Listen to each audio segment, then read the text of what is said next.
Oke, assalamualaikum warahmatullahi wabarakatuh. Masuk lagi di kelas Farisdi. Kali ini masih saya bahas request dari rekan guru pejuang PPG UPPPG 2023 ya. Jawabannya sudah tahu katanya karena ada kunci jawabannya. Nah, tapi pengen dibantu diingatkan, direview analisisnya seperti apa ya, untuk soal seperti ini ya. Ya, langsung saja kita baca dulu soalnya. Seorang siswa melakukan percobaan tumbukan antara dua balok pada lantai datar yang licin sempurna. Ya, kita catat catatan. Ini ada keterangan tanpa gesekan ya. Jadi apa maknanya? Langsung aja satu-satu kita dari situ ya. Nah, karena dia tanpa gesekan ya, berarti kita bisa pastikan resultan gaya yang bekerja pada benda itu sama dengan 0. Nah, kalau resultan gaya yang bekerja pada benda sama dengan 0, maka jumlah momentumnya itu konstan. Ya, artinya ada kekekalan momentum. Gitu ya. Nah, itu ya dari kalimat itu. Nah, kemudian lanjut cerita ya. Kalimat soalnya kedua balok memiliki massa sama, catat saja massa sama. Nah, kemudian grafik energi kinetik. Oh, ini ada grafik energi kinetik ya. Kedua balok sebagai fungsi waktu ditunjukkan pada gambar. Ini ada dua benda. Kita kasih nama aja ya. Misalnya grafik yang atas ini grafik benda A, yang bawah ini grafik benda B ya. Nah, dari grafik langsung kita bisa maknai ya. Kita bisa maknai bahwa untuk benda A ya, kondisi mula-mula ya, kita sebut nih kondisi mula-mula atau kondisi awal. Nah, kemudian nanti kita sebut di sini ada kondisi akhir ya. Nah, untuk benda A dan benda B. Nah, yang jelas dari gambar terlihat sekali bahwa benda A itu dia punya energi kinetik. Berarti A ini berarti bergerak, dalam keadaan bergerak ya, sebelum tumbukan ya. Nah, kemudian benda B kita lihat di sini kan di garis mendatar, yang ini adalah sumbu T. Artinya dia energi kinetiknya sama dengan 0. Berarti sebelum tumbukan benda B-nya itu diam ya. Nah, benda A bergerak, benda B diam. Benda pertama bergerak, benda kedua itu diam ya. Nah, kemudian lanjut kondisi akhir jelas A itu ada energi kinetiknya, B juga ada energi kinetiknya, berarti dia bergerak. Nah, yang ini juga bergerak. Nah, dari soal dari gambar ini ya.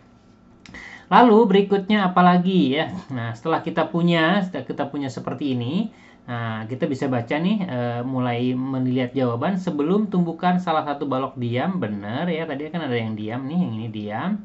Nah, kemudian merupakan tumbukan lenting. Nah, ini dia ya. Nah, nanti dulu kalau tumbukan lenting-lentingnya nanti dulu ya. Nah, sebelum tumbukan kedua balok bergerak. Nah, ini udah celah. Karena kan ada yang diam ya, kondisi awalnya diam. Sebelum tumbukan salah satu balok diam, benar. Sebelum tumbukan kedua balok bergerak, ini salah ya, karena ada salah satu yang diam ya. Nah, kemudian yang berikutnya tadi ada kekekalan momentum. Nah, ada dua berikutnya, penjelasan analisis berikutnya itu kita bisa dapatkan karena tadi kan sudah disebutkan ya di soal bahwa dia licin, berlaku kekekalan momentum. Maka tumbukan itu kan bisa kita bagi ya. Biasanya kita menyebut ada 3 jenis tumbukan: lenting, sempurna, kemudian lenting sebagian, atau tidak lenting sama sekali. Ada 3. Nah, di antara ketiga itu ada yang memiliki kesamaan ya, ada kesamaan yang kita mulai dari perbedaan dulu ya. Perbedaan itu adalah yang pertama, kalau jumlah energi kinetiknya. Nah, itu ya, jumlah energi kinetik setelah tumbukan, kita sebutnya akhir ya. Nah, itu pasti ya, lebih kecil atau sama dengan jumlah energi kinetik awal. Ya, jadi kondisi akhir energi kinetiknya akan lebih kecil atau sama dengan. Nah, jadi cuma 2 kondisi itu sebetulnya ya. Nah, yang jumlah energi kinetiknya itu sama dengan jumlah energi kinetik, ini maksudnya akhir ya. Ini kondisi 2 lah, katakanlah gitu, kondisi 1. Nah, inilah yang disebut dengan tumbukan lenting sempurna, ya kan?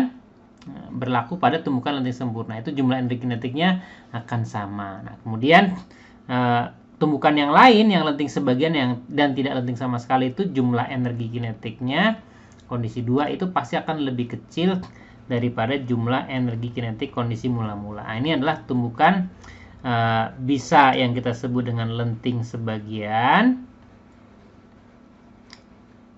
atau bisa juga tidak lenting, ya, tidak lenting sempurna, ya, tidak lenting sempurna, perfectly inelastic, ya. Nah, jadi dari situ kita sudah bisa tarik kesimpulan, ya, karena kita lihat di sini. Nah, ini energi kinetiknya ada 1, 2, 3 kotak, ya, ini 3 kotak. Yang ini mula-mula diem jadi 0, ya. Jadi energi kinetik, ya, energi kinetik untuk benda A itu mula-mula 3 kotak, benda B itu mula-mula 0, jadi jumlahnya adalah 3, ya. Nah, kemudian ini kondisi 1, energi kinetik kondisi 2-nya kita lihat di sini untuk benda A itu 4 kotak, ya kan, naik 1, jadi ini 4. Nah, kemudian benda B-nya wow, jadi 1 gitu ya. Nah, ini jadi jumlahkan jadi 5. Nah, jadi ada nggak kondisi yang memungkinkan seperti itu? Kita lihat di sini, ya. Energi kinetik akhir itu jumlahnya akan sama, paling besar itu sama, ya, atau lebih kecil. Oh, ini kok lebih besar? Ya, udah pasti. Nah, ini salah, ya, ini nggak mungkin ini, gitu ya. Maka udah jelas kelihatan jawabannya, data percobaannya salah karena jumlah energi kinetik setelah tumbukan lebih besar daripada sebelum tumbukan. Nah, itu tidak mungkin, begitu ya. Jadi jelas sekali ini pilihan yang tepat adalah E, gitu. Nah, seperti itu.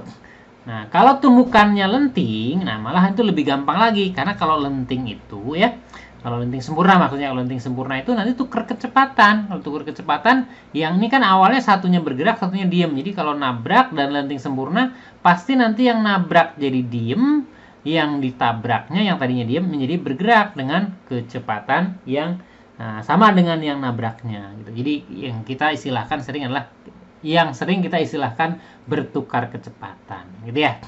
Oke, mudah-mudahan cukup jelas untuk pembahasan soal yang ini, ya.